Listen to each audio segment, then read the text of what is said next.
बिस्मिल्लाहिर्रहमानिर्रहीम। अस्सलाम वालेकुम नाज़रीन, आप देखते हैं प्रोग्राम सिटी एट 10। मैं हूँ आपकी मेज़बान नैना यूसुफ। उम्मीद है आप सब लोग ठीक ठाक होंगे। शहर में धुंध बहुत ज़्यादा है।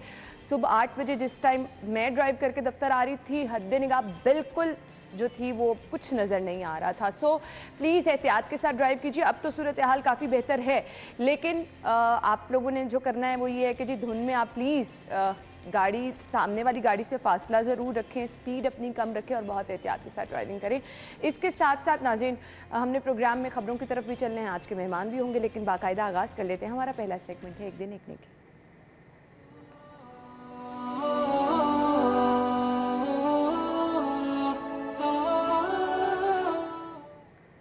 आज का पैगाम आपके साथ शेयर करेंगे। रहमानुर्रहीम।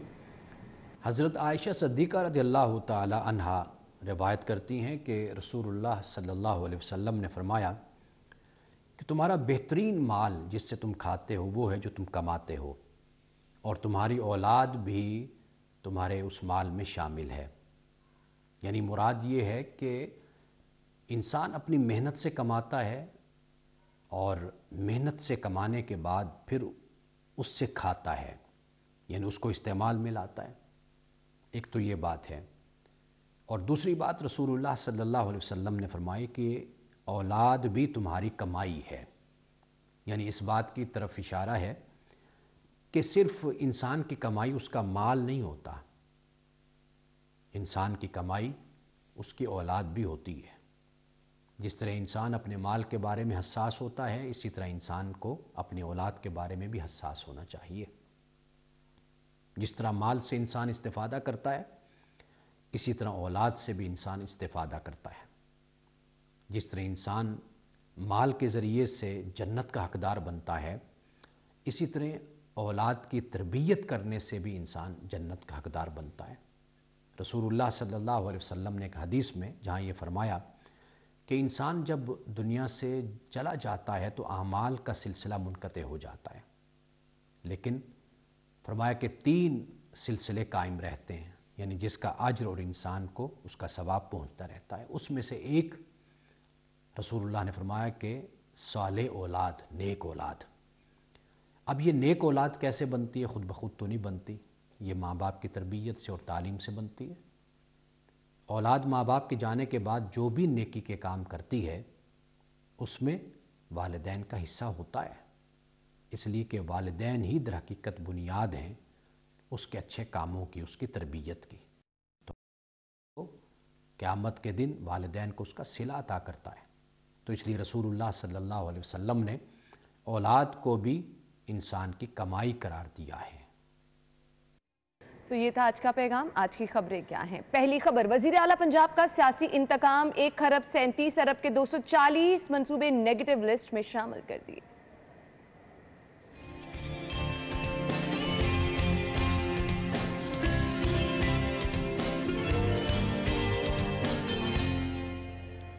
River Ravi urban development authority का बड़ा फैसला, फेज 1 के जोन 10 और 12 को सियालकोट मोटरवे से मुंसलिक किया जाएगा।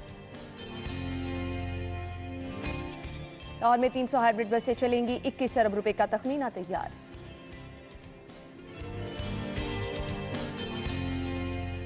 और पुलिस की कारकर्दगी बेहतर बनाने के लिए नए इकदाम क्या हैं, वो भी आज के शो में बताएंगे।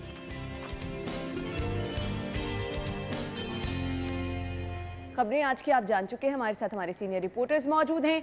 इमरान यूनस और दुर्र नायाब ने आज हमें ज्वाइन किया। अस्सलाम वालेकुम, क्या हाल चाल है आप? आई होप, और बल्कि 100% ये कह सकती हूँ कि अगर हम भी स्टूडेंट लाइफ में होते तो इन फैसलों से हमें भी बड़ी खुशी होती है। आज की लीड स्टोरी की तरफ चले जाते हैं। स्कूल कॉलेज मजीद 7 रोज़ बंद रखने का हुक्म दिया गया है, और शहर में जो स्मॉग की सूरत हाल है ऑल दो काफ़ी बेहतर है, लेकिन हाई कोर्ट की जानिब से ये अहकाम जारी करना। एक एक कमेंट चाहिए, फिर हम अपनी पहली खबर की तरफ चलेंगे। इमरान भाई, देखें जी, आपने पहली बात करके हमें अपना बचपन जो है वो याद दिलवा दिया है कि हम दुआ मांगते कि या अल्लाह इतनी बारिश हो कि स्कूल बह जाए, सड़कें बह जाए। और मीडिया ज्वाइन करने के बाद उन तमाम ख्वाहिशात पर पानी फिर गया। लेकिन ऐसा कुछ अब आंधी हो, तूफान हो, गर्मी हो, सर्दी हो, हमने पहुंचे दफ्तर पहुंचे। ये तो आप अपना दुख सुनाना शुरू हो गए। वो सारी ख्वाहिशात पानी में बह गई। चलें जी, अगर बात की जाए स्कूल कॉलेजेस के हवाले से, तो मैं अभी जो है वो जब घर से निकला तो आप यकीन जाने कि इतनी ज़्यादा धुंध थी कि गाड़ी चलाना जो है वो महाल होना पड़ा है। और जैसी ये सूरत हाल है और इसके लिए जो है वो मज़ीद स्कूल और कॉलेजेस जो है वो इनको बंद रखा जाना चाहिए। अच्छा, मेरे ख्याल के मुताबिक तो क्यों? क्योंकि आप ये देखें कि हमारे शहर की जो सूरत हाल है ना, जिसमें अगर हम बात कर लें, एक तरफ स्मोक को ले लें, दूसरी तरफ सर्दी को ले लें, और यहाँ पर लोग जो तो फॉग है, ये स्मॉग नहीं है। देखें वो नो डाउट वो बात है, लेकिन क्या पता कि फिर आ जाए। ये हमारा शहर है, यहाँ कुछ भी मुमकिन लेकिन है हमारी और कुछ भी हो सकता है। एडमिनिस्ट्रेशन की नाकामी है। एडमिनिस्ट्रेशन की नाकामी के बाद तो किसी न किसी को तो एक्शन लेना है। उसमें अगर अदलिया कोई फैसला साजी में मदद करती है तो बहुत अच्छा इक़दाम है। आपके शहर में आज भी कोयले जो है वो जलाए जा रहे हैं, भट्टियाँ जो है वो चल रही हैं, तो कुछ भी मुमकिन है। सब्जा खुश्क सब्जा जलाया जा रहा है, बहुत सारी चीज़ें हैं जिस पर फैसला, अब फैसला साजी ना होना इस वक्त लाहौर की इंतजामिया का सबसे बड़ा मसला है। और ये डिसीजन जो है ये हमारी इंतजामिया को लेने चाहिए। ये एक और हर मामले में कोर्ट जो है वो एग्जैक्टली एक सेक्रेटरी लेवल का डिसीजन है, उसने वो भी रहता है, उसके भी बच्चे होंगे, उसकी भी फैमिली होगी, उसको भी देखना है लाहौर शहर में कितने मसाइल है। लेकिन जी वो बैठे होते हैं, यूँ देख रहे होते हैं, या चीफ सेक्रेटरी साहब देखेंगे या वज़ीर आला देखेंगे, उनको तो अपनी मसरूफियात नहीं है।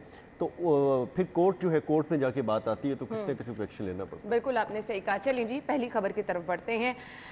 वज़ीर आला पंजाब का सियासी इंतकाम, 1 खरब 37 अरब के 240 मंसूबे नेगेटिव लिस्ट में शामिल कर दिए। वज़ीर आला साहब सिर्फ सियासी इंतकाम नहीं, मेरे ख्याल से हर तरह से इंतकाम का निशाना बना रहे हैं लाहौरियों को। इमरान भाई देखिए जी, ये 1 खरब 37 अरब के जो 240 मंसूबे नेगेटिव लिस्ट में डाले हैं, कुछ रोज़ कबल जो है वो हमने अली रामे की खबर यही पढ़ी थी कि 1 अरब और तकरीबन उससे 1 खरब और पता नहीं शायद 50 अरब की आई थिंक वो खबर थी कि इतने के प्रोजेक्ट जो हैं वो उन्होंने गुजरात पर लगा दिए हैं।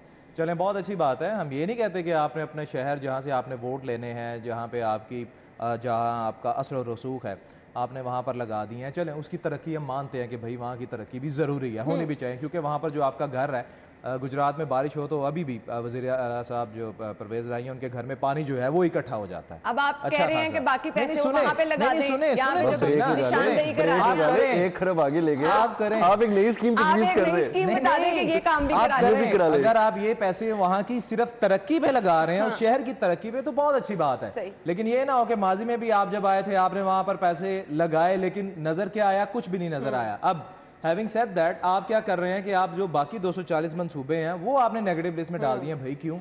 शहर के मुख्तलिफ प्रोजेक्ट जो हैं उनके आपने पैसे काट के, बजट कट लगा के आप गुजरात ले गए।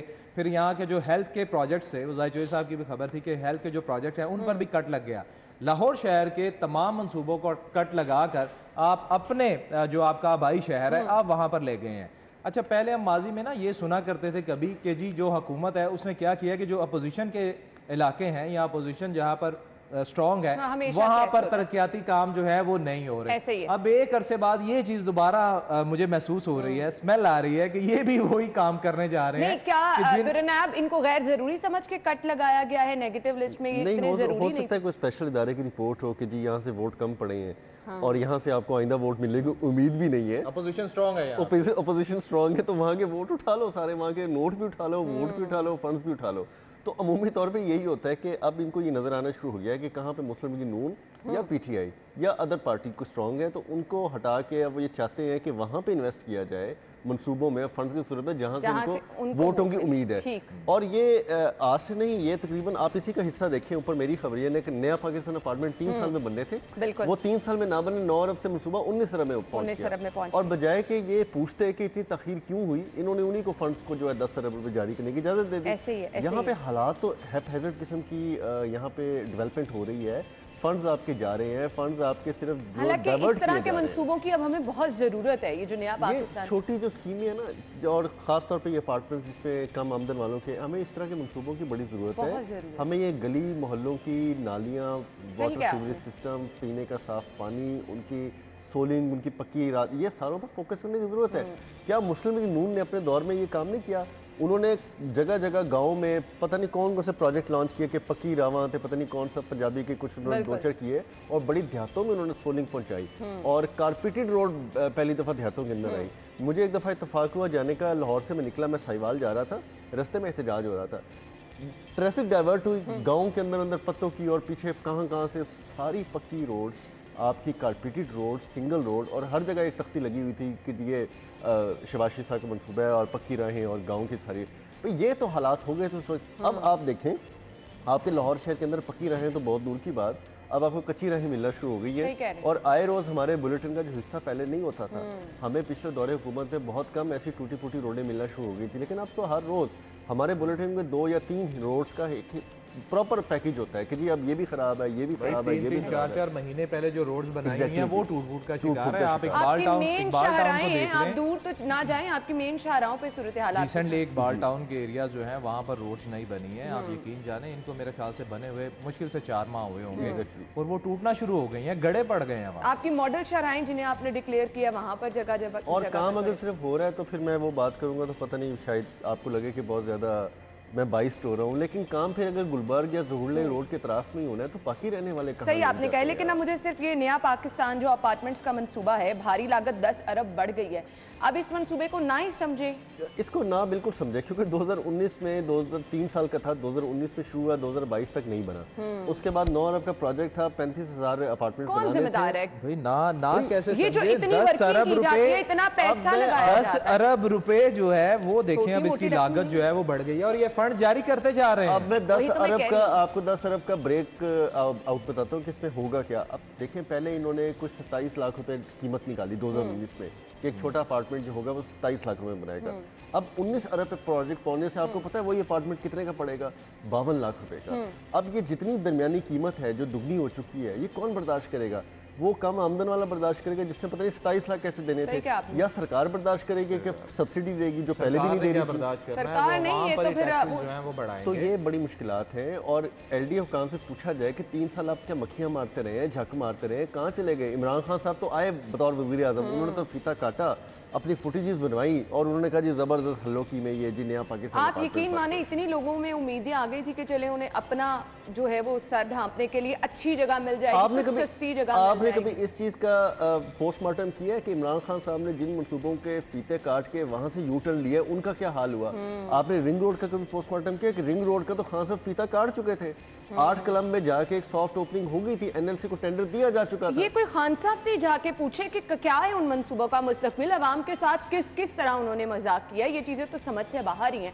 फिलहाल हम एक ब्रेक लेते हैं, ब्रेक के बाद अगली खबर की तरफ आएंगे। अब जिन लोगों को मुझे नहीं समझ आ रही, अक्ल समझ जिनमें थोड़ी सी भी है, वो ये सब चीजें ही देख लें। ये जो ग्राउंड पे रियलिटीज नजर आ रही हैं, जो वादे हुए, दावे हुए, ऐलानात तो अपनी जगह, जहां प्रॉपर जाके फीते काटेंगे वहां कुछ नजर नहीं आ रहा। सो अब मेरे ख्याल से इससे ज्यादा कुछ कहने की जरूरत नहीं है, ब्रेक के बाद आपको ज्वाइन करेंगे।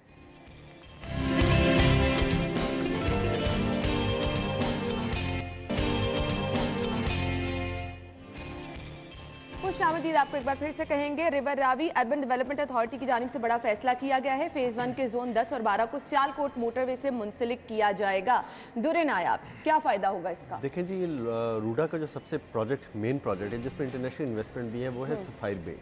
अब सफायर बे जो है वो आप काला खताई रोड से या उस दूसरी तरफ से आए तो उसको एक डायरेक्ट अप्रोच नहीं है, आपको बड़ा घूम के आना पड़ता है। पहले आप दरिया रावी के करीब आएंगे यही न्यू लिंक पे, फिर वहाँ से लेफ्ट उतरेंगे, लेफ्ट उतर के फिर आप आएंगे अंदर से देहातों में से होके फिर पहुँचेंगे, तो डायरेक्ट एक्सेस नहीं थी। ठीक। अब कर ये रहे हैं कि रिंग रोड से जो सियालकोट मोटरवे को लिंक करती है उस पर एक प्रॉपर इंटरचेंज होगा। इंटरचेंज जो है वो डायरेक्ट एक्सेस देगा आपको सफायर बे पे। ठीक है। आप दरिया रावी के उस मकाम पे पहुंच जाएंगे जहाँ पे बंद बांध के दोनों तरफ पे बड़ी खूबसूरत हाई राइज बिल्डिंग प्लान की गई है और ये सफायर बे कमर्शियल है। डायरेक्ट वहाँ पे अप्रोच होगी, वहाँ से आना जाना आपका घंटों का सफ़र मिनटों में हो जाएगा। लाहौर शहर के अंदर आपकी एक्सेस हार्डली कोई 30 से 40 मिनट के अंदर 30 मिनट के अंदर आप पहुँच जाएंगे। एयरपोर्ट आपका 20 मिनट की ड्राइव पर रह जाएगा। तो ये सारी चीज़ें इस प्लान का हिस्सा था। वहाँ पे अब इस वक्त FWO काम कर रही है। दोनों तरफ दरिया रावी के दोनों तरफ वाटर चैनल बनाने के लिए बड़े बड़े 12-14 फुट के बंद बांधे जा रहे हैं और उसके साथ एक वॉकवेज भी बनाए जा रहे हैं जो कि बहुत तवील होंगे। उसके आगे कमर्शियल जो है इमारतें वो प्लान की गई हैं। इसमें बड़े बड़े ग्रुप इन्वॉल्व हैं जिन्होंने ये सारी इन्वेस्टमेंट की है और यहाँ पे इसको आगे कमर्शियल हब बनाने जा रहे हैं। लाहौर शहर इस वक्त अब मज़ीद आबादकारी का मुतहम्मल नहीं है। आपको लाहौर शहर के अतराफ में या लाहौर शहर से बाहर जाना होगा, आज नहीं तो कल जाना होगा।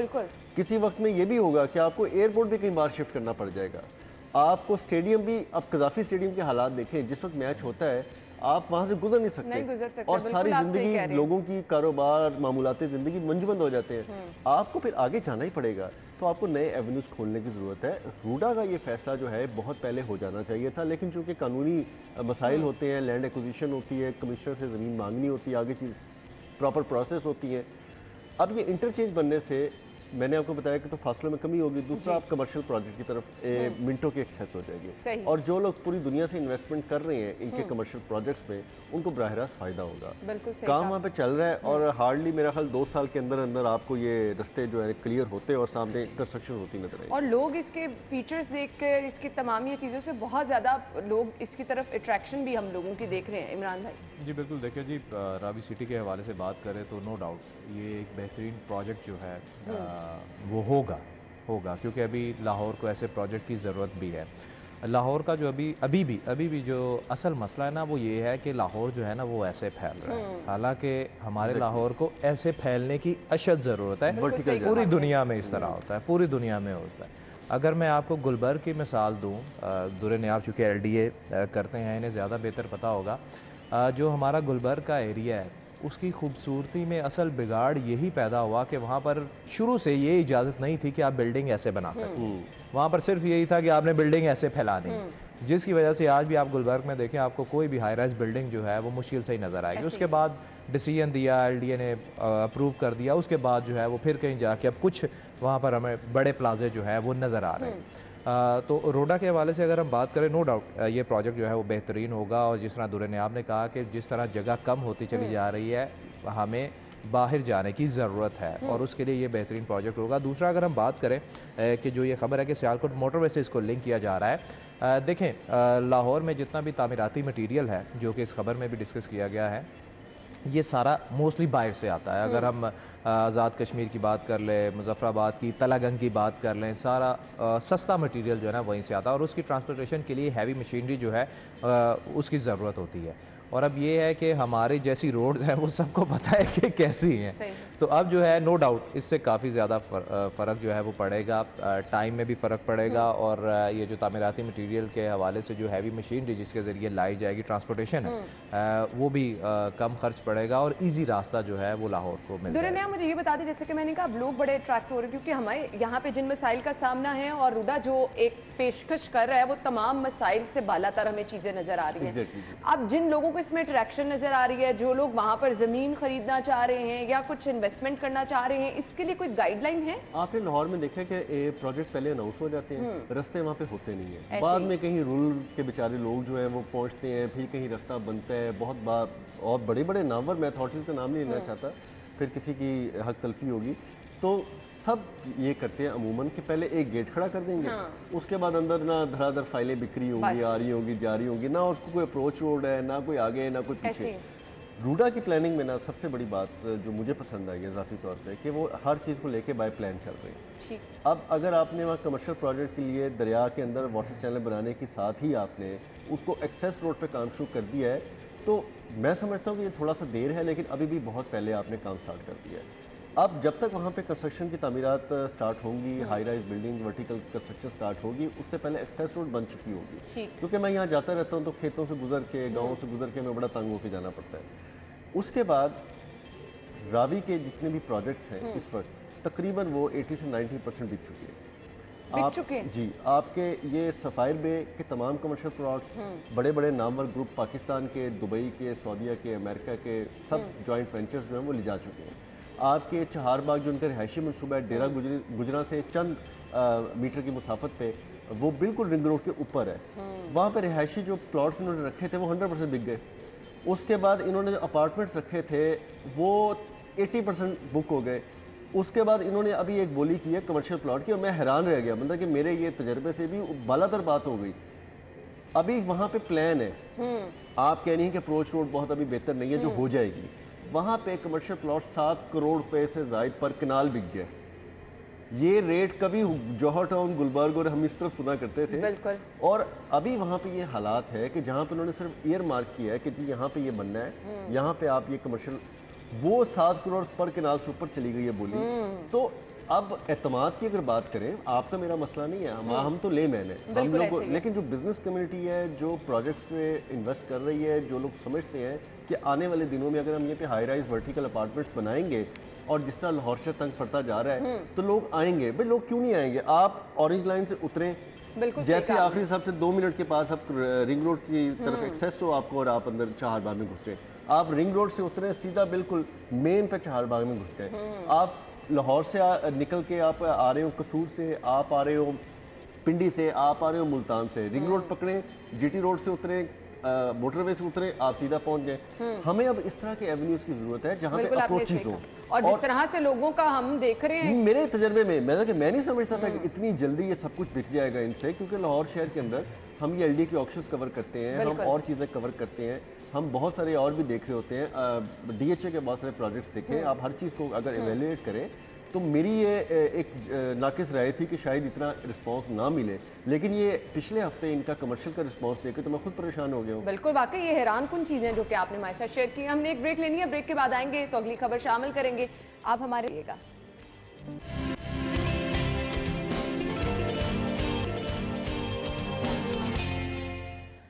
वेलकम बैक, एक बार फिर से खुश आमदीद कहेंगे। और अब जो खबर शेयर कर रहे हैं, ऑल्दो वो कोई नई बात नहीं है, हम माजी में भी टाइम टू टाइम ये खबरें सुनते आए हैं कि शहर में माहौल दोस्त बसें चलेंगी, इलेक्ट्रिक बसें चलेंगी। अब खबर ये है जी, माहौल दोस्त 300 हाइब्रिड बसें चलेंगी। 21 अरब का प्लान तैयार किया गया है और इसके लिए PC1 जो है उसकी तैयारी जारी है। बहुत सारे मंसूबों में PC1 तो तैयार भी हो चुके थे, लेकिन बसें हमें कभी भी नज़र नहीं आई हैं।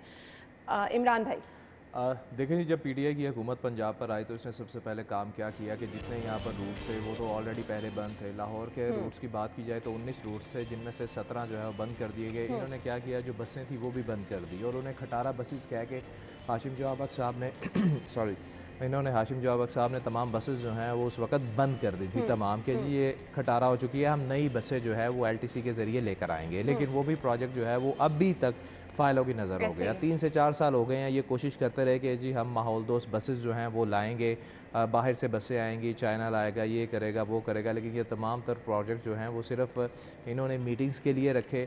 इनसे ये पूछा जाए कि आपने इन सारी प्लानिंग पे कितने पैसे खर्च किए, वो जो मीटिंग्स थी उस पर कितना खर्चा आया, इसका देनदार कौन है? अब फिर जो है वो नया प्रोजेक्ट जो है वो ये कहा जा रहा है कि जी 300 हाइब्रिड बसें जो है वो लाई जाएंगी, और 21 अरब रुपए का प्लान जो है वो तैयार किया जा रहा है। मुझे नहीं समझ आती वो जो बसें बाहर से आती हैं उनका यहाँ पे मुस्तकबिल क्या होता है, वो कितनी देर सड़कों पर चल सकती हैं? हमारी सड़कों के लिए वो फेवरेबल है या नहीं? दो आप वक्त कम है हमारे इनसे ऑरेंज लाइन चल नहीं रहा, इनसे मेट्रो बस का प्रोजेक्ट चल नहीं रहा, ये जिस पे तनकीद करते थे सिंध में हाइब्रिड बसें चल पड़ी हैं। आप इनकी हालत देखें ना सियासी तौर पे कि तनकीद इनसे जितनी मर्जी करवा लें, लेकिन आप सिंध में जाके देखें आपकी हाइब्रिड बसें चल रही हैं वहाँ पे, और आपसे बसें लाई नहीं जा रही। और कल को आप जब ले आएंगे तो क्या ये स्कैंडल नहीं खुलेंगे कि फिर किसने किकबैक्स लिए, किसने किन कंपनियों को लाया? ये जो हर वक्त इन्होंने 10-15 साल आवाम को सिखाया है कि जब मेट्रो बसें बनाई गई तो उसमें कमीशन लिया गया, जब ऑरेंज लाइन बना तो पता नहीं खुदा ना खासा चीन से कितने इन्होंने पैसे ले लिए, किकबैक्स कर लिए, फलाने बंदे ब्यूरोक्रेट उठा के इन्होंने नैब में डाल दिए। भाई क्या कल को आप मुतहम्मल है कि किस तरफ का ये प्रोजेक्ट आप इसमें जस्टिफाई कर सकेंगे? तो ये चीज़ें सोचनी चाहिए। पूरा होगा तो उनको कोई जस्टिफिकेशन देने का टाइम मिलेगा। करते जा रहे हैं, अगले साल ये 21 अरब के बजाय 31 अरब पे होगा, उससे अगले साल 41 अरब पे होगा, फिर 50 अरब होगा, और फिर हमसे नहीं होगा। तो एक्चुअली इस प्रोजेक्ट का ये हाल होगा। बिल्कुल ऐसे ही है। तो ये चीजें आपने हमेशा सुनी है, होती रहेंगी। आपको फिलहाल तो ये चीज़ें अमली तौर पर कहीं नज़र नहीं आने वाली हैं। जहाँ कहीं बात आती है आवाम को समारात पहुँचाने की, वज़ीर आला साहब मीटिंग ज़रूर करते हैं, ब्रीफिंग ज़रूर लेते हैं, PC1 की तैयारी तो ज़रूर होती है। दुरे ने आप ये जो कागजी काम होता है, PC1 की तैयारी होती है, यहाँ इन तक मराहिल में मुझे सिर्फ ये बता दें कितने पैसे खर्च होते हैं, किसके पैसे खर्च होते हैं, फिर मुझे क्लोजिंग की तरफ जाना। ये लटकाने के लिए होता है। अगर 21 अरब का ये PC1 तैयार हुआ होगा तो इस पर कम से कम 4-5 करोड़ रुपए जो है वो फीस लगी होगी, उसकी फिजिबिलिटी तैयार हुई, कंसल्टेंट को हायर किया होगा, आपने पूरा एक वर्किंग की होगी कि हम चाइना से लें तो कितने में होगा, फलानी जगह से लें तो कितने में होगा, तो ये पूरी एक वर्किंग स्टडी और उसके बाद होता क्या, ये फाइलें बंद होती हैं। उसके बाद ये अगली हुकूमत आती है, वो कहते हैं नहीं जी वो तो मुस्लिम लीग नून ने या पीटीआई ने या काफ लीग ने हायर किया था, लिहाजा हमें इस कंसल्टेंट पे, इस रिपोर्ट पे एतबार नहीं है, हम एक नई फिजिबिलिटी करेंगे और उस पर नए पैसे निकलते चले जाते हैं। थैंक यू सो मच, बहुत बहुत शुक्रिया। नाज़रीन, ब्रेक होगी, हेडलाइंस फिर आते हैं।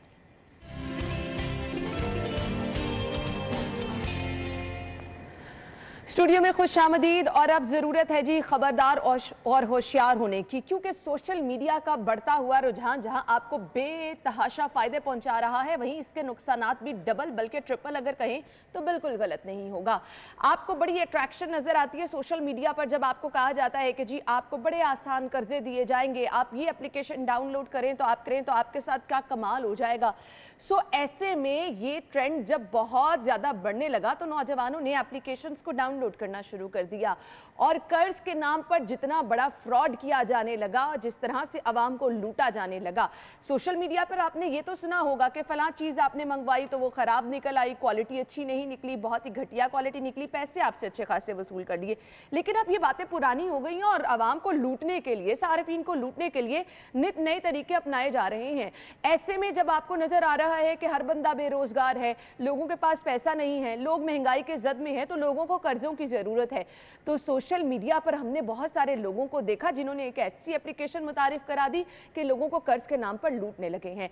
सो अब हमने कैसे बचना है? सादा लो शहरी किस तरह से उनको पता चलेगा कि उनके साथ किसी भी एप्लीकेशन के जरिए फ्रॉड किया जा रहा है? हमने आपको बताना है, ये बताना वक्त की अहम जरूरत है। लेकिन सोशल मीडिया का कोई भी प्लेटफॉर्म इस्तेमाल कर रहे हैं तो आपको कैसे होशियार रहना है? वो जो कहा जाता है कि नकालों से होशियार रहें, सो होशियार रहने के लिए आपको कौन से स्टेप्स, कौन से ऐसे पॉइंट्स हैं जहां से आपको फौरन क्लिक कर जाएगा कि आपके साथ धोखा किया जा रहा है। ऑल्दो बड़े कामयाब बिजनेस भी लोग कर रहे हैं सोशल मीडिया पर, अच्छे खासे पैसे भी कमा रहे हैं हमारे नौजवान ही, हम इसकी हौसला शिकनी कभी नहीं कर रहे। लेकिन आपको बचाना, आपको इन खतरात से महफूज रखना, हम समझते हैं हमारा जो है वो बुनियादी मकसद है और इसी मकसद के तहत आज का शो जो है वो हमने प्लान किया है। हमारे साथ जी साइबर लॉ एक्सपर्ट माहिर कानून मौजूद हैं ज़ैन अली कुरैशी, जो कि हमें कुछ चीज़ें बताएंगे कि हमने इन धोखा देने वाले अफराद से, ये साइबर क्राइम जो बढ़ता जा रहा है, इसकी वजूहात, अब बढ़ेगा क्यों नहीं, क्योंकि हर बंदे के हाथ में मोबाइल फ़ोन है, हर कोई सोशल मीडिया का इस्तेमाल कर रहा है, तो ये चीज़ें हमें उतनी ही ज़्यादा बढ़ती नज़र आ रही हैं। हमें साइबर क्राइम एक्सपर्ट ये बताएंगे कि हमने इनसे महफूज कैसे रहना है और खुदा ना खास्ता अगर किसी के साथ धोखा हुआ है तो उसको इंसाफ कैसे मिल सकता है। जैन साहब, अस्सलाम वालेकुम, क्या हाल चाल है आपके? जी ठीक, बहुत शुक्रिया आपका। आपके वक्त का भी बहुत बहुत शुक्रिया। सबसे पहले मुझे बताइएगा, ये जो फ्रॉड का, नौजवानों को धोखा देने का एक नया तरीका अपनाया गया है, ये बेसिकली है क्या? किस तरह से फ्रॉड के चक्कर में लोगों को लेकर आया जाता है? अट्रैक्शन क्या दिखाई जाती है इसमें? देखिए, अगर हम बात करते हैं ऑनलाइन एप्लीकेशन के हवाले से, तो हमने ये देखा कि इससे पहले भी बहुत सारी डिफरेंट ऐसी एप्लीकेशंस जो थी वो मुतारिफ करवाई जाती रही जहां पे लोगों को ट्रैप किया जाता था। इसी तरीके से अगर हम देखते हैं तो फेसबुक के ऊपर भी अक्सर हमें ये देखने को मिला कि लोगों को ऐसे मैसेजेस मौसूल हो जाते हैं जिसमें कहा यह जाता है कि जी मैं इमरजेंसी में और मुझे की जरूरत है। इसी तरीके से जो है वो नौजवानों को अट्रैक्ट करने के लिए इस किस्म की एप्लीकेशंस को मुतारिफ पाया जाता है जहां पे उनको ये लालच दिया जाता है। बेसिकली ये फाइनेंशियल फ्रॉड्स जो होते हैं, इनके अंदर दो किस्म के ज्यादातर केसेस देखे गए हैं। एक होता है खौफ, जिसमें किसी शख्स को ये कहा जाता है कि जी फौरी तौर पर अपनी इंफॉर्मेशन जो है हमें प्रोवाइड कर देनी तो ये हो जाएगा। अगर आपने बैंक अकाउंट नंबर ना प्रोवाइड किया या हमें अपने पासवर्ड्स ना दिए तो आपका बैंक अकाउंट जो है वो बंद कर दिया जाएगा। अगर आपने हमें पिन प्रोवाइड ना किया तो आपके अकाउंट के साथ ये कर दिया जाएगा। अगर आपने हमें ये मालूमात प्रोवाइड ना की तो आपके साथ ये कुछ हो सकता है। एक तो ये खौफ जो है वो दिलाया जाता है, और एक होता है कि किसी शख्स को लालच दिया जाता है कि आपकी लॉटरी निकल आई है, आप हमसे पैसे ले सकते हैं, आपको हम आसान कर्जा दे देंगे। इसी तरीके से किसी को ये लालच दिया जाता है कि अगर आपने इस एप्लीकेशन के थ्रू बाइंग या परचेज किया तो आपको जो आपने मार्केट से चीज डबल कीमत पे खरीदनी थी वो आपको कीमत पे सस्ती जो है वो मिल जाएगी। इसी तरीके से लोगों को ये भी लालच जो है वो दिया जाता है कि जी आप रातों रात अमीर हो सकते हैं। अब ऐसे ही। इसमें जो एक नॉलेज है, जो एक इंफॉर्मेशन है, जो प्रिवेंटिव मेजर्स हैं, वो ये हैं कि आप सबसे पहले जो भी एप्लीकेशन इस्तेमाल करें, एक तो वो पॉपुलर एप्लीकेशंस जो होती हैं उनको इस्तेमाल करें, जिनके रिव्यूज के बारे में आप जानते हैं, जो नोन एप्लीकेशंस हैं, जिनको पूरी दुनिया में माना जाता है, जिनको पूरी दुनिया में इस्तेमाल किया जाता है, सही। रादर देन कि आप एक बिल्कुल आने वाली एक नई एप्लीकेशन को जिसके बारे में आपको नॉलेज भी नहीं है और आप किसी शख्स के कहने पे उसके अंदर उसको इस्तेमाल कर लेते हैं और बाद में आप अपने जो पैसे होते हैं उनसे भी आप हाथ धो बैठते हैं। आपको सबसे पहले जो एक मैं समझता हूँ कि इसके ऊपर एक इंफॉर्मेशन जो है लोगों के लिए, वो ये है कि कोई शख्स भी आपके पैसों को डबल नहीं करके दे सकता। कोई शख्स भी आपको रातों रात इस तरीके से जो है वो आपकी लॉटरी नहीं निकाल सकता। जब भी कोई शख्स ऐसी कोई बात कर रहा हो और ऑनलाइन प्लेटफॉर्म्स पे ऐसी बात कर रहा हो, तो ये याद रखें कहीं ना कहीं वो आपके साथ फ्रॉड करना चाह रहा है। ये पहली जो लोगों तक इसकी और इसका नॉलेज होना चाहिए। इसी तरीके से एक और गलती बहुत ज्यादा है कि हमने न्यूज वेरीफाई करना नहीं सीखी। हम फॉल्स इंफॉर्मेशन पे बिलीव कर लेते हैं और फॉल्स इंफॉर्मेशन को जानते हुए हम उसके ऊपर ही जो है वो अमल पैरा हो जाते हैं। सबसे पहले याद रखें कि जब भी आपके पास कोई खबर आई, अगर कोई शख्स आपको फोन करके ये कह रहा है कि जी आपका बच्चा जो है वो जो है अरेस्ट हो गया और उसके लिए फौरी तौर पे पैसे भेजें, सबसे पहले ये वेरीफाई करें कि आपका बच्चा है कहाँ पे। हाँ, उसके एग्जैक्टली। बाद जो है अगर आपको कोई शख्स ये कॉल करके कह रहा है कि जी आपका मैं रिश्तेदार बात कर रहा हूँ, आपने मुझे पहचाना है, और थोड़ी देर बाद वो आपको कहता है कि अच्छा फिर मैं कुछ पैसे जो है वो मुझे आपसे चाहिए थे इमरजेंसी सिचुएशन में, सबसे पहले उस रिश्तेदार से पूछ लें क्या वो किसी इमरजेंसी में भी है। इसी तरीके से ऐसी जो एप्लीकेशन है जिनका आपको आ जाता है जी हमसे पैसे ले ले, हाँ आप जी। सबसे पहले ये तो देखें कि जो आपका जो आपको मैं इस हवाले से भी एक और मिसाल दे देता हूँ कि देखें अगर आप लोन लेने के लिए जाते हैं किसी फाइनेंशियल इंस्टीट्यूशन में, किसी बैंक में, सबसे पहले वो क्या करते हैं, वो आपके डॉक्यूमेंट्स को वेरीफाई करते हैं। आप वो देखते हैं कि आप मॉर्गेज प्रॉपर्टी आपके पास कौन सी है, आपकी डॉक्यूमेंट्स को वेरीफाई किया जाता है। एक पूरा प्रोसीजर होता है जो फॉलो किया जाता है। आपके एग्जैक्टली। डॉक्यूमेंट्स वेरीफाई होते हैं, आपकी प्रॉपर्टी देखा जाता है, फिर आप कौन सा लोन लेना चाहते हैं उसको देखा जाता है कि क्या जो है वो जो लोन है वो आपको उसकी जरूरत किस काम के लिए, ये कैसा लोन हुआ जिसपे एक शख्स जो है वो आपको खुद ही जो है वो कह रहा है कि जी मैं आपको लोन प्रोवाइड करता हूँ और आप जो है वो लोन को फिर बाद में वापस कर दीजिएगा। ये इसी इसी चीज के ऊपर ही तो आज का टॉपिक है कि जब तक आप इंफॉर्मेशन को, न्यूज को वेरीफाई करना नहीं सीखेंगे, ये जो साइबर क्रिमिनल्स होते हैं इनके पास तो डिफरेंट टैक्टिक्स होते हैं लोगों को फंसाने के। ये डिफरेंट तरीकेकार अपनाते रहेंगे।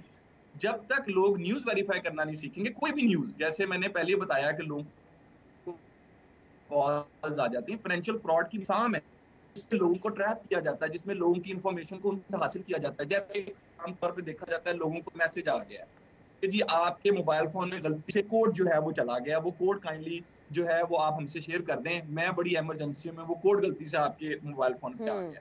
जो ही आप वो कोड प्रोवाइड करते हैं आपके साथ जो है वो फाइनेंशियल फ्रॉड हो जाता है। इसी तरीके से आपको कॉल आ जाती है, जी आप फौरी तौर पे आपके बैंक से बात करें, ये फौरी तौर पे वेरीफाई करें, आपको कोड वसूल हो रहे हैं, वो कोड आप देके वेरीफाई करें। इवन अगर आप ये देखें तो हमें डेली बेसिस के ऊपर मैसेजेस आ रहे होते हैं बैंक्स के कि भाई हम आपको अपने नंबर से कॉल नहीं करते, हम आपसे ज्यादा इंफॉर्मेशन नहीं पूछते। कोई भी ऐसी कॉल इवन कि अगर हमारे नंबर से भी आए तो वो ये लिखा गया होता है कि ये आप सही। अब जैन मुझे ये बता दे दे, जो लोग इससे मुतासिर हुए हैं, एफआईए की जानिब राब्ता भी करते हैं केसेस, क्योंकि बहुत ज्यादा हेल्प कानून कैसे कर सकता है, जो लोग मुतासिर हैं वो किस तरह से इंसाफ उनको मिल सकता है, क्योंकि सोशल मीडिया का इस्तेमाल बहुत ज़्यादा बढ़ रहा है और ये जो अट्रैक्शन दिखाई जाती हैं इसको देख के सादा लोग हैं वो तो, और समटाइम मुझे हैरत होती है बहुत समझदार लोग भी इस ट्रैप में आ जाते हैं। सो अब इंसाफ कैसे मिलेगा उनको, किस किस प्लेटफॉर्म पे और कैसे जाना है? देखिए, जब भी आपके साथ सोशल मीडिया के ऊपर किसी किस्म का क्राइम कमिट होता है तो उसके लिए जो जुरिस्डिक्शन है वो एफआईए साइबर क्राइम सर्कल के पास है। यहाँ पे एक इंपॉर्टेंट इंफॉर्मेशन ये है कि बहुत सारे लोग ऐसे हैं जो अपनी साथ होने वाले क्राइम के जो एविडेंसेस होते हैं उस एविडेंसेस को सेव नहीं करते। जैसे कि आपको किसी नंबर से कॉल आई या फिर आपकी किसी के साथ चैट हो रही है जिसमें आपको वो शख्स ट्रैप करने की कोशिश कर रहा है, ये वो तमाम एविडेंसेस हैं जिनके स्क्रीनशॉट्स आपको सेव करने चाहिए। इनको डिलीट मत करें, इनको अपने पास सेव करें और अपनी एप्लीकेशन जो आपने साइबर क्राइम सर्कल में फाइल करनी है, जो आपने जो एप्लीकेशन लेकर जानी है, उसके साथ ये तमाम एविडेंसेस को साथ अटैच करें और एविडेंसेस मोबाइल फोन से भी डिलीट मत करें। और जो जिस शख्स के साथ ऐसा क्राइम हो, फौरी तौर पर वो उस क्राइम को रिपोर्ट करे, क्योंकि जितना आप देर करते हैं, क्योंकि बहुत सारी ऐसी एप्लीकेशंस भी होती हैं जो फौरी तौर पर क्राइम होने के बाद बंद कर दी जाती हैं या फिर वो अकाउंट्स डीएक्टिवेट हो जाते हैं।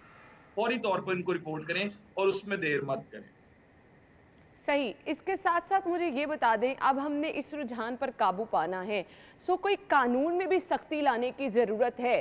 सो कानून को किस तरह से सख्त किया जा सकता है, क्या क्या सजाएं हैं इनके खिलाफ, ये भी हमें बता दीजिएगा।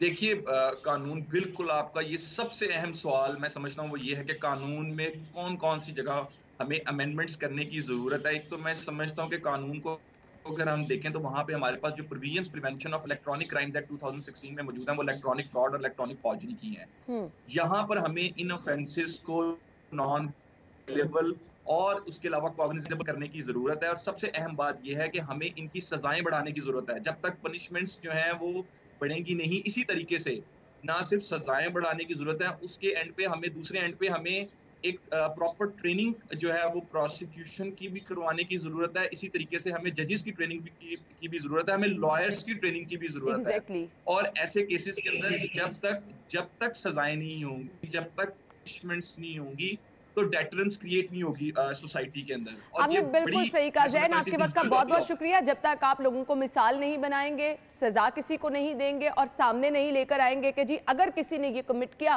तो उसके लिए सख्त सजा मौजूद है, अदरवाइज आपको खुल्लम खुल्ला इस तरह के क्रिमिनल्स फिरते नजर आ रहे हैं जो कि लोगों को लूट रहे हैं, साइबर क्राइम कर रहे हैं, लेकिन इनको पूछने वाला कोई नहीं है। सो कानून में सख्ती लाने की जरूरत है ताकि लोगों में डर हो और खौफ हो कि अगर उन्होंने कुछ ऐसा किया तो उनकी पकड़ हो सकती है। बहुत शुक्रिया जैन आपके वक्त के लिए। नाज़रीन, हमने लेनी है ब्रेक के बाद आपको ज्वाइन करेंगे हमारे साथ रहिएगा। अभी हमने आगे बढ़ना है। सर्दी शहर में बढ़ रही है, धुंध भी बहुत ज़्यादा है। अब बारिश होगी तो कुछ सूरत हाल बेहतर होगी, मसला क्लियर होगा, लेकिन फिलहाल बारिश के इम्कानात नहीं है। लेकिन आज की अपडेट्स क्या कहती हैं टुडेज वेदर में देखेंगे।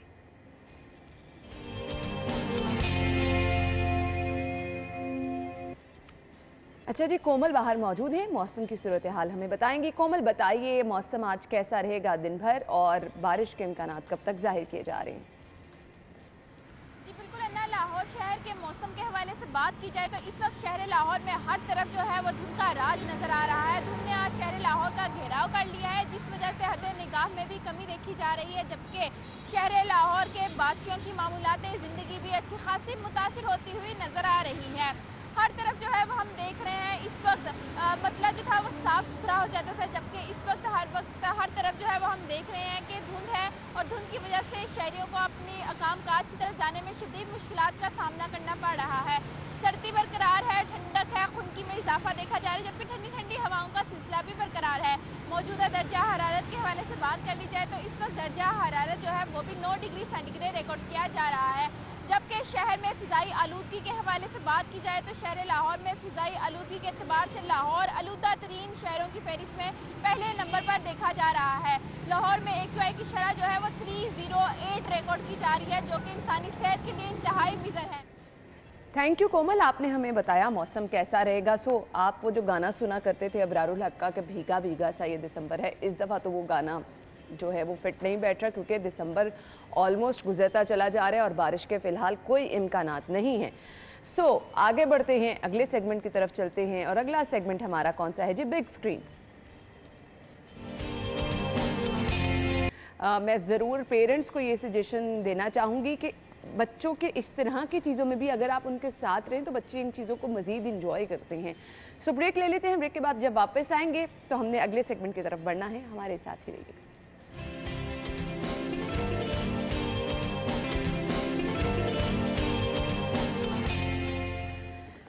Welcome back. और अभी अपडेट कर देते हैं जी आपको मोटरवे की सूरत हाल से, क्योंकि वो लोग जो इंतजार कर रहे होते हैं, जिन्होंने सफ़र मोटरवे पे करना है, दूसरे शहरों को जाना है जी, उनको बताना ज़रूरी है कि मोटरवे खुली है या नहीं। खैर 14 घंटे मोटरवे बंद रही है, जिसके बाद अब कुछ सूरत हाल में बेहतरी आई है। ऑल्दो धुंध है, अभी हसन की तरफ जाएंगे तो आप देखेंगे पीछे अच्छी खासी धुंध नज़र आ रही है। सो 14 घंटे की बंदिश के बाद मोटरवे को अब ट्रैफिक के लिए खोल दिया गया है। अभी मौजूदा सूरत हाल क्या है ये हम जान लेते हैं। हमारे रिपोर्टर हसन खालिद इस वक्त वहाँ मौजूद हैं। जी हसन, कहिएगा, आपके पीछे जो हमने मंजर देखा, धुंध तो अभी भी है, मोटरवे को खोल दिया गया है, क्या हद्दे निगाह बिल्कुल क्लियर है या कुछ बेहतरी आने पर खोला गया है? जी हाँ आना, मोटरवे M2 को गुज़श्ता रात तकरीबन 9 बजे के करीब हद निगाह सिफर होने पर ट्रैफिक के लिए बंद किया गया था। लाहौर से हिरन मीनार तक हद निगाह जो है वो इंतहाई कम हो गई थी, जिसकी वजह से ट्रैफिक के लिए बंद थी। और अब 14.5 घंटे की बंदिश के बाद M2 को ट्रैफिक के लिए बहाल कर दिया गया है। मोटरवे पुलिस के मुताबिक विजिबिलिटी जो है वो 300 से 350 के दरमियान होने पर ट्रैफिक के लिए मोटरवे को खोला गया है। ताहम इससे कबल बाबू साहबू के मुकाम के ऊपर गाड़ियों की लंबी कतारें लग चुकी थी जो कि मोटरवे खुलने का इंतज़ार कर रही थी, जिसकी वजह से शहर के जो अंदरूनी इलाके थे वहाँ पर भी ट्रैफिक रवानगी शदीद मुतासर दिखाई दे रही थी। अभी चूँकि मोटरवे खुल गई है इसलिए अब ट्रैफिक बहाल होना शुरू हो गई है, लेकिन रश अभी बदस्तूर बरकरार है। आधे घंटा के अंदर अंदर जो है वो रश जब टूटेगा तो मामूल के मुताबिक ट्रैफिक जो है वो आ जाएगी। अलबत्ता M2 पर तकरीबन 14.5 घंटे की बंदिश के बाद ट्रैफिक बहाल है और मोटरवे पुलिस की जानिब से ये हदायत जारी की गई हैं कि शहरी दौरान सफ़र फोक लाइट्स का इस्तेमाल करें, ओवर स्पीडिंग ना करें और अपने सामने वाली गाड़ी के दरमियान एक मुनासिब फासला रखें, क्योंकि अभी भी कुछ मकामात ऐसे हैं जहाँ पर विजिबिलिटी थोड़ी कम है, इसलिए किसी भी किस्म का नाखुशगवार वाक़या रूनुमा ना हो। इसलिए शहरी जो है वो एहतियाती तदाबीर को अपनाते हुए अपना सफ़र जो है वो जारी रख सकते हैं, गैर ज़रूरी सफ़र से गुरेज करें। और मोटरवे की बंदिश के दौरान शहरियों को ये कहा गया है कि वो कोशिश करें कि मोटरवे की बजाय GT रोड के ज़रिए सफ़र करें और जो लोग मोटरवे पर सफ़र कर रहे हैं वो भी एहतियाती तदाबीर अपनाते हुए अपने सफ़र को जारी रख सकते हैं। ठीक है, थैंक यू हसन, बहुत शुक्रिया। कुछ चीज़ें आपको जो हैं वो आप मोटरवे पर सफ़र कर रहे हैं, GT रोड पे कर रहे हैं, इस मौसम में आपको बहुत ज़्यादा ज़रूरी ये चीज़ है, एक तो आपकी गॉग लाइट्स हों, वाइपर बिल्कुल ठीक हों, सेकेंडली आपको ये भी देखना है कि जी आपकी गाड़ी की फ़िटनेस जो है वो बिल्कुल परफेक्ट है, क्योंकि इस मौसम में बहुत ज़्यादा परेशानी हो सकती है। फासला ज़रूर रखें सामने वाली गाड़ी से। ये वो चीज़ें हैं जो कि आप चाहे मोटरवे पे सफ़र करें, चाहे GT रोड पे करें, चाहे शहर के अंदर कर रहे हैं, इनकी आपको एहतियात बहुत ज़्यादा जो है ज़रूरी करनी है। ब्रेक के बाद आपको ज्वाइन करती हैं, स्टे विद अस।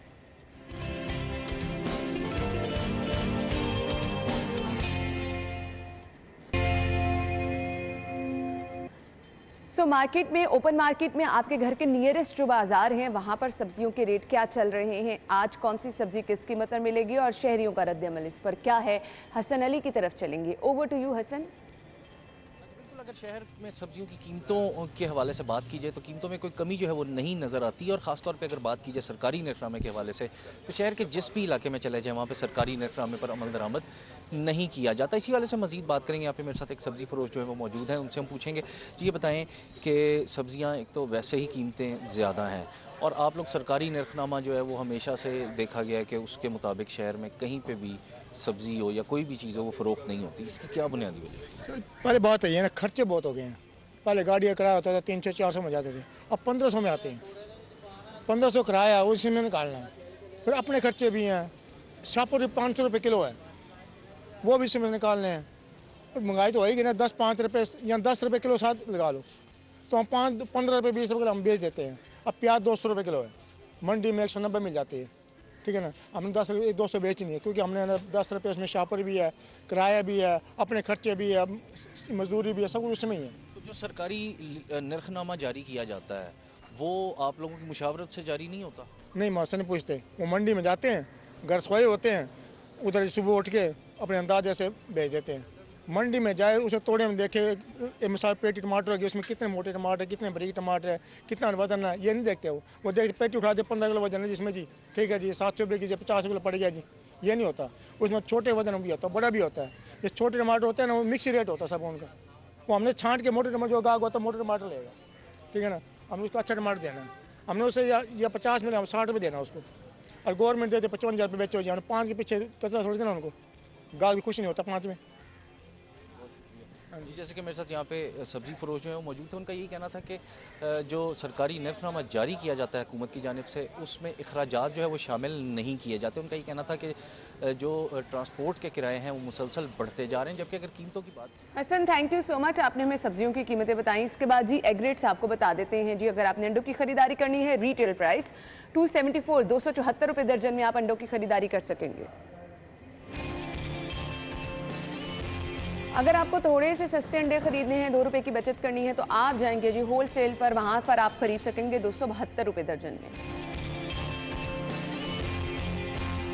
और आपके घर के नज़दीक जितने भी सुपर स्टोर हैं, जितने भी मार्केट्स में आपको दुकानें नजर आती हैं, वहां के रेट आपको बता देते हैं। 273 रुपए दर्जन, ऑलमोस्ट 300 रुपए दर्जन ही हो गए। समझ से बाहर होता जा रहा है महंगाई किस तरह से बढ़ती जा रही है। सो ये थे जी एग रेट जो कि आपके साथ हमने शेयर किए। इसी के साथ ही नाज़रीन प्रोग्राम का वक्त पहुंचे अपने इख्तिताम को। इंशाल्लाह कल होगी सेम टाइम पर मुलाकात। तब तक के लिए आप अपना बहुत सारा ख्याल रखिएगा। हमें इजाजत दीजिए। अल्लाह हाफिज।